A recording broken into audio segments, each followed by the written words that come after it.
दोस्तों, आज की कहानी है भाभी जी कितना कुछ बदल गया है इतने सालों में।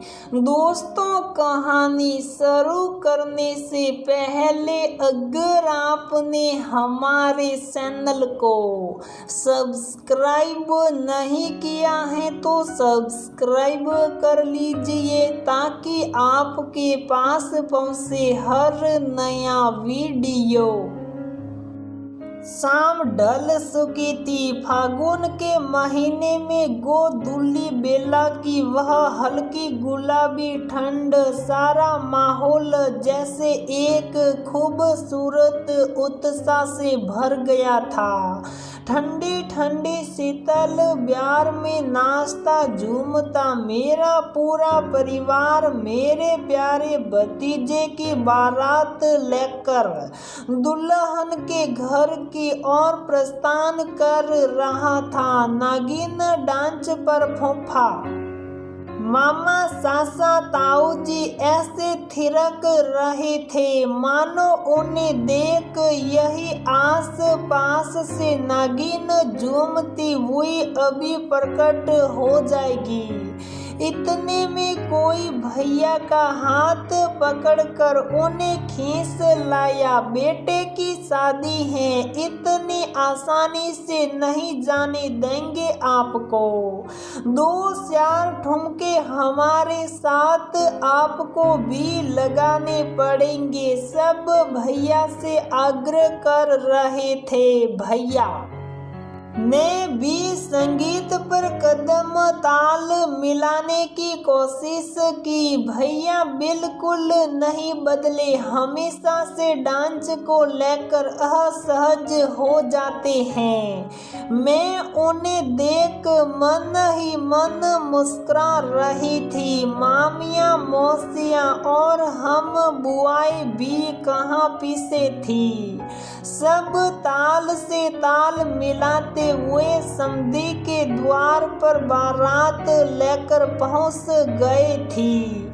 अब बात भी तो है ना, शादी शायद 90 के दशक की हो या आज की, मजाल है बिना नागिन डांस के पूरी हो जाए। मंच पर चल रहे जयमाला के कार्यक्रम को मैं अपने मोबाइल के कैमरे में कैद करने की कोशिश में लगी थी। मेरी बेटी ने मंच पर जाकर नव विवाहित जोड़े के साथ हम सब की एक ग्रुप सेल्फी ली। अरे हमें भी फ्रेम में ले लो, कहती हुई मेरी भाभी भैया के साथ मंच पर आ गई। फ्रेम में खुद को भैया भाभी के साथ एडजस्ट करते हुए मुझे उनकी शादी की याद आ गई। कितनी मशक्कत से फोटोग्राफर ने हम सब भाई बहनों को भैया भाभी के साथ एक फ्रेम में फिट किया था। जब रील साफ कराने के बाद में फोटो हाथ में आई तो देखा मेरी तो आंखें ही बंद हैं। इतने में मेरी नजर मंच के सामने हवा में घूमते ड्रोन पर पड़ी।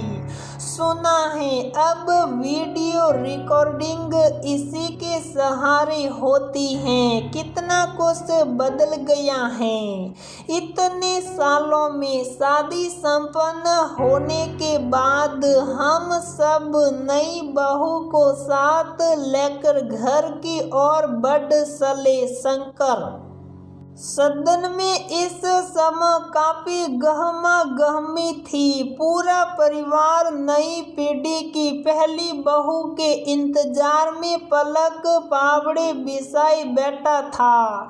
नई दुल्हन के स्वागत के लिए सारा घर भी दुल्हन की तरह सजा था। थोड़ी ही देर में फूलों से सजी गाड़ी दूल्हा दुल्हन को लेकर दरवाजे पर पहुंचे।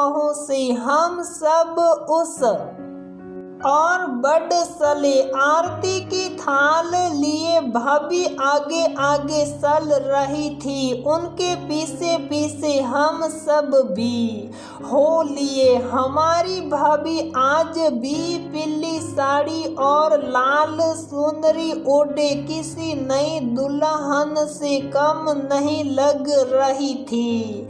समय कितनी जल्द पंख लगाकर उड़ गया, कुछ पता ही नहीं चला, मानो कल ही की बात हो। जब बड़े भैया भाभी को लेकर इसी तरह फूलों की सजी गाड़ी में पहुंचे थे, उस शादी को लेकर हम सब भी खासे उत्साहित थे। हमें नई भाभी मिलने वाली थी और इस घर को अपनी पहली बहू, वही भाभी जो कल इस घर के लिए बिल्कुल नई थी, आज अपनी नई नवेली बहू का गृह प्रवेश करा रही थी। अरे कहाँ खोई हो दीदी, भाभी कुछ परेशान दिख रही हैं। चलो पूछते हैं कि आखिर क्या बात है। छोटी बहन की बातों से मेरी तंद्रा भंग हुई और हम भाभी की ओर बढ़ चले। गृह प्रवेश के बाद अंदर कमरे में दूल्हा दुल्हन को वहां बिठाया गया था, जहां उनके आजीवन साथ के लिए आशीर्वचन लिखे हुए थे। हमारे घर में इसे कोहबर स्थान कहते हैं। वहाँ मंगल गान व हंसी ठिठोली चल रही थी, परंतु भाभी कुछ परेशान लग रही थी। क्या हुआ भाभी, आप इतने परेशान क्यों हैं?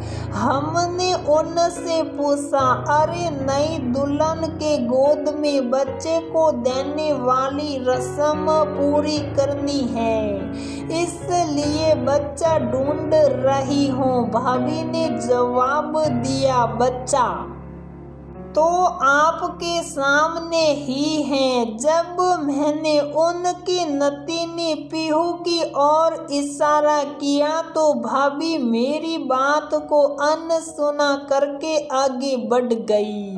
उनका ये व्यवहार मुझे अतीत के पन्ने खोलने पर मजबूर कर गया। जब शादी के ठीक बाद इसी कोहबर स्थान पर भैया भाभी बैठे थे और गोद में बच्चा देने वाली रस्म के लिए बच्चे को ढूंढा जा रहा था। जब आस पास कोई छोटा लड़का नहीं मिला, तब मेरे छोटे भाई बंटी को भाभी की गोद में बैठाया गया।